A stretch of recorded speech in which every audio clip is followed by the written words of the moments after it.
મારું નામ આર્યન છે. મારી ઉંમર 21 વર્ષની છે. મારી ઊંચાઈ 5 ફૂટ 9 ઇંચ છે. મારા પિતાનો કોઈ કામ માટે શહેર જવાનું હતું, તેથી મેં પણ તેમની સાથે જવાનું આયોજન કર્યું. એસી કોચમાં ટ્રેનની રાતમાં મુસાફરી કરવાની હતી. મારી સીટ ઉપરની હતી. મારા પિતાની સીટ મારાથી થોડા જ અંતરે હતી. હું મારી સીટ પર પહોંચ્યો કે તરત જ મારી સામેની સીટ પર એક છોકરી હતી. તે મારી સામે જોવા લાગી. પહેલાં તો મેં તેને અવગણના કરી, પણ તેણીએ ફરી મારી સામે જોયું. હવે હું પણ તેની સામે જોવા લાગ્યો. અમે બંને લગભગ 2 કલાક સુધી આમ જ એકબીજાને જોતા રહ્યા. આ રીતે એકબીજાને જોઈને કંઈક થશે નહીં. પછી મેં વિચાર્યું કે હવે મારે કંઈક બીજું કરવું પડશે. મેં તેણીને મારી આંખથી બાથરૂમમાં આવવાનો ઈશારો કર્યો. મને લાગ્યું કે તે મને સમાન સંકેત આપી રહી છે. બાથરૂમમાં થોડી રાહ જોયા પછી પણ જ્યારે એ ન આવી ત્યારે હું ઉદાસ થઈને મારી જગ્યાએ પાછો ગયો. હું સૂવા માટે તૈયાર થવા લાગ્યો. પછી મેં વિચાર્યું કે હું એકવાર પ્રયત્ન કરીશ. મેં ઘણી હિંમત કરી અને મારો હાથ ઊંચો કર્યો. તેણીએ મારા હાથ તરફ જોયું અને ઈશારો સમજી ગઈ. મેં ફરીથી હાય કહ્યું. તેણીએ પૂછ્યું કે શું થયું. મેં વધુ હિંમત બતાવી અને એક કાગળમાં મારો નંબર લખ્યો અને એની તરફ ફેંક્યો. પછી મારો નંબર લઈને એ હસવા લાગી અને તેના ફોન પર ડાયલ કર્યો, પણ કદાચ તેનું રિચાર્જ પૂરું થઈ ગયું હશે. ત્યારે તેણે એક કાગળ પર તેનો નંબર પણ લખી લીધો. તે મને આપ્યું. મેં તેને ઝડપથી ફોન કર્યો અને પૂછ્યું કે શું તું પરિણીત છે? તેણે કહ્યું કે નહીં, હું પરિણીત નથી. મેં તેને પૂછ્યું કે તું મારી સામે કેમ તાકી રહી છે? તેણીએ કહ્યું, તમને જોતાં જ મને તમારી સાથે પ્રેમ થઈ ગયો છે. મને તમે બહુ જ ગમો છો. મેં સીધું પૂછ્યું, શું તું મારી સાથે ક્રિકેટ રમવા માંગો છો?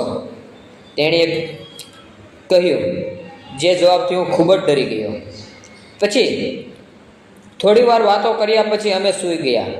2 વાગ્યે જાગી ગયો. રાત્રે એને જોયું કે તે હજી સુધી સૂઈ રહી હતી. તેની સાથે તેનો દુપટ્ટો પણ ખસી ગયો હતો, તેથી તે ખૂબ જ સુંદર અને આકર્ષિત દેખાતી હતી. પછી મેં જોયું કે બધા સૂતા હતા. થોડી વાર પછી તે મારી તરફ વળી એટલે હું સ્તબ્ધ થઈ ગયો.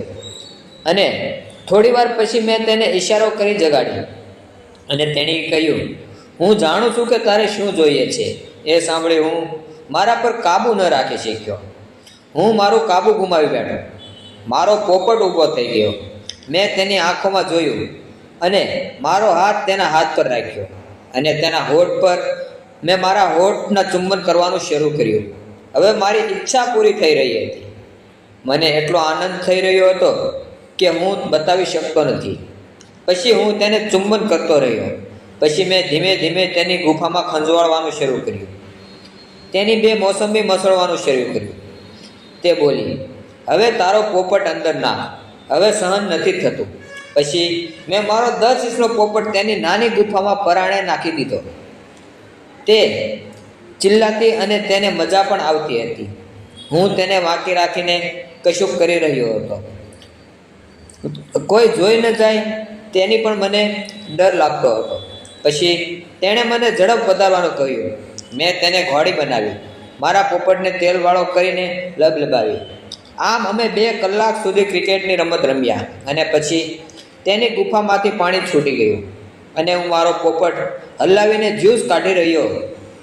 પછી અમે બંને બધું સાફ કરી એકબીજાની સાથે ચોંટીને સૂઈ ગયા. તે હવે જવા નથી માંગતી. ખૂબ જ આનંદ માણી રહી છે. મને સ્વર્ગ મળી ગયું હતું. મને ખૂબ આનંદ થયો. પછી મેં જે વિચાર્યું તે દરરોજ કર્યું. હું તેને મારી તરફ ખેંચી રહ્યો હતો. તે પછી મેં તેને ઊંધી વળવા માટે કહ્યું અને તેના હોઠ સાથે તેની પીઠ કરવા લાગી અને તે ચૂપ થઈ ગઈ. તેણે ચીસો પાડવાની બદલે ઠંડો અવાજ કર્યો અને આ સાંભળીને મારા આનંદની કોઈ સીમા ન રહી. 20 મિનિટ પલટી મારવાની રમત ચાલુ રહી. તે નશામાં હતી અને ઊંડો હળવો શ્વાસ લઈ રહી હતી. અમે બંને એક અદ્ભુત આનંદ અનુભવી રહ્યા હતા.